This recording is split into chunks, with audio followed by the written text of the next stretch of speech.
What's going on, Tyler? What's up, Chris? So you're well immersed in real estate in multiple capacities: sales and marketing, active investor, education. But going back to your very first deal, like when was that? How did you find it? And what kind of deal was it? Cool. So I'm gonna go.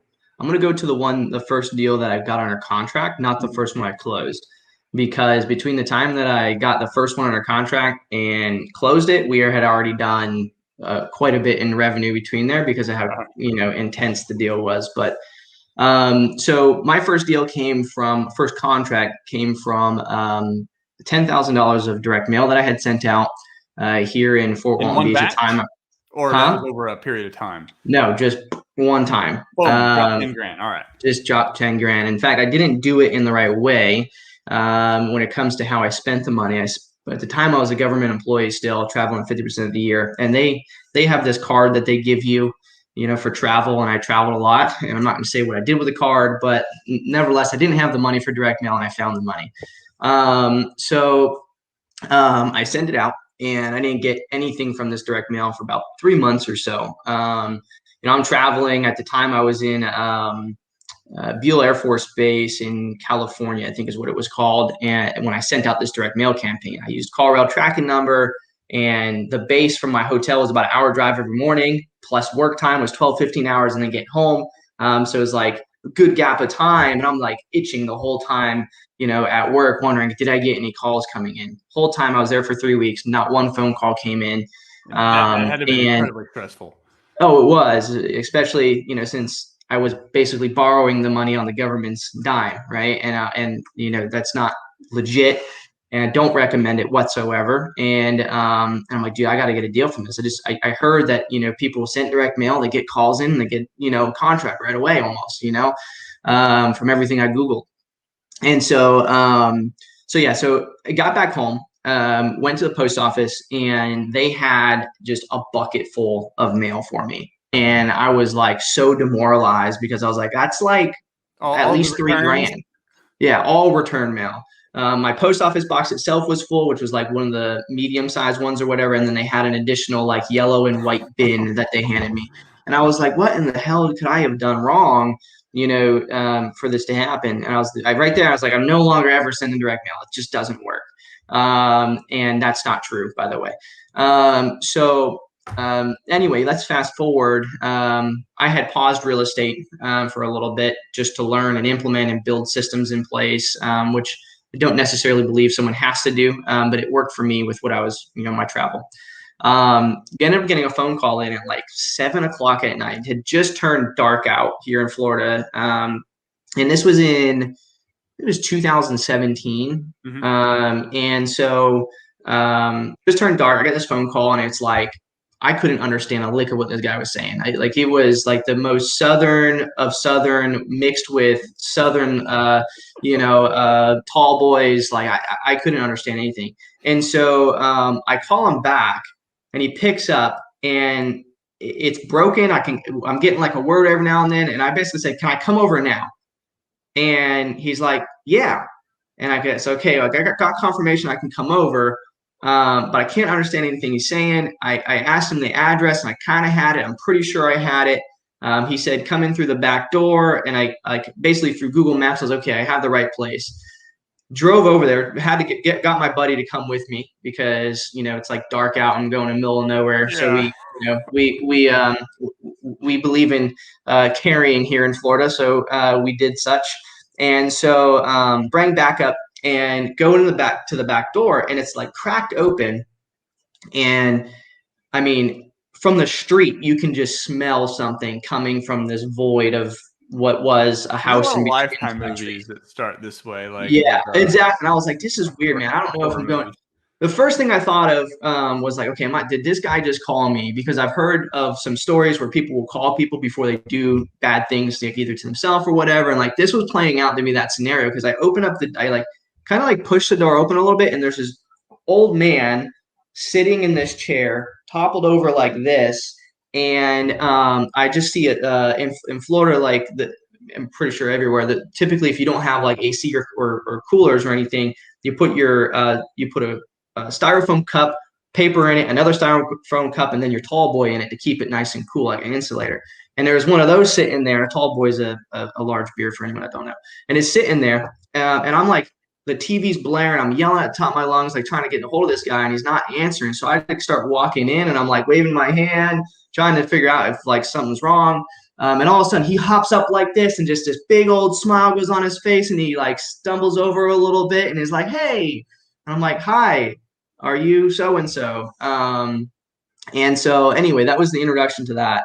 We walked the house, and it was to this day the worst house I've ever been in terms of like living conditions. I mean, there was needles everywhere. He used the whole house as his bathroom. He just put newspaper everywhere. I mean, it was bad. It ended up taking about 1.5 years to flip the property, but I'll get into that. So anyway, here's why it took so long to begin with. Number one, he's an elderly man, and he doesn't have anywhere to go. Right, he has no money. He built this house back in the 60s himself. He was a bricklayer, and he built it all with brick and everything else. There was a basement in it, which isn't normal in Florida. And so we walked around it. We got all the numbers and everything. And that night I had offered him, I think it was like 55 or 60 grand for the property. He's like, I can't do that or whatever. I think he wanted like 80 for it or something like that. And so I was like, well, where do you plan on going? And he's like, I have no idea. I have my brother. I could go with him, whatever.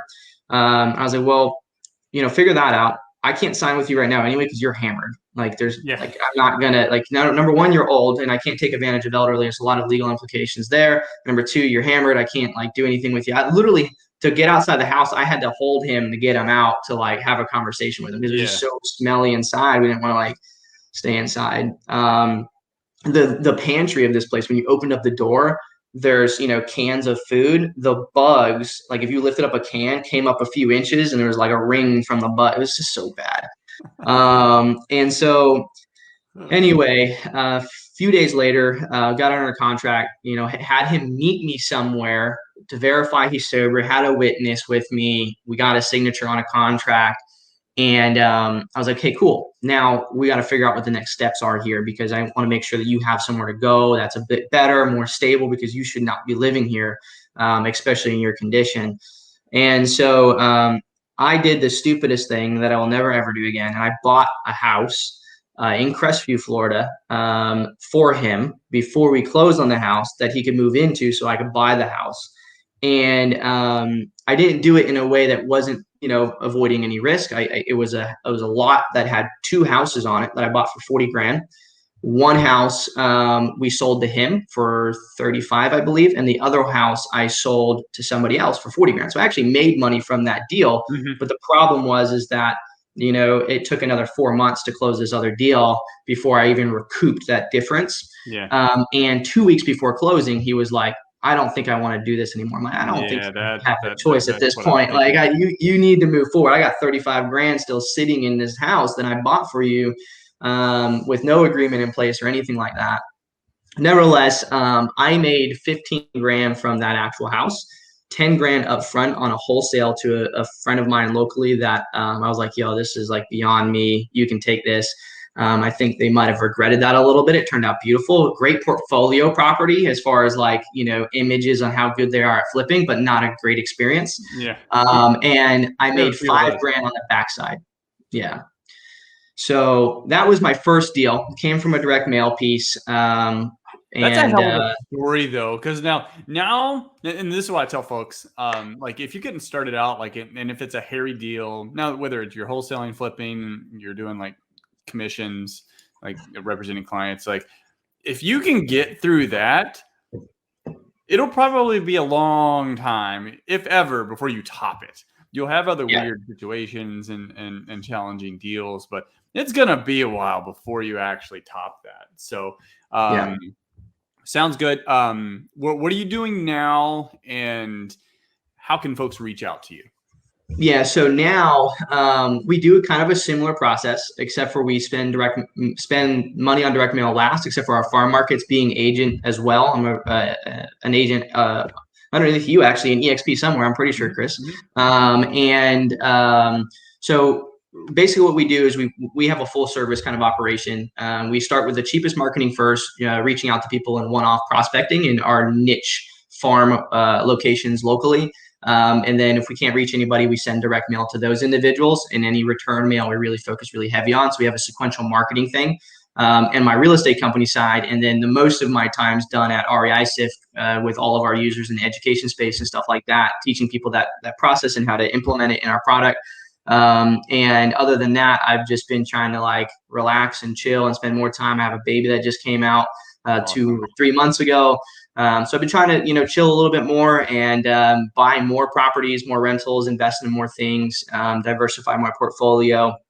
And that's pretty much it. So other than that, people can reach me. The best place is IG, Tyler Austin Original, or we have a Facebook community, REISIF Mastermind Community. Just put that you heard from us in real estate hacking. We'll accept you in there. Typically, it's only for users. And that's pretty much it, man.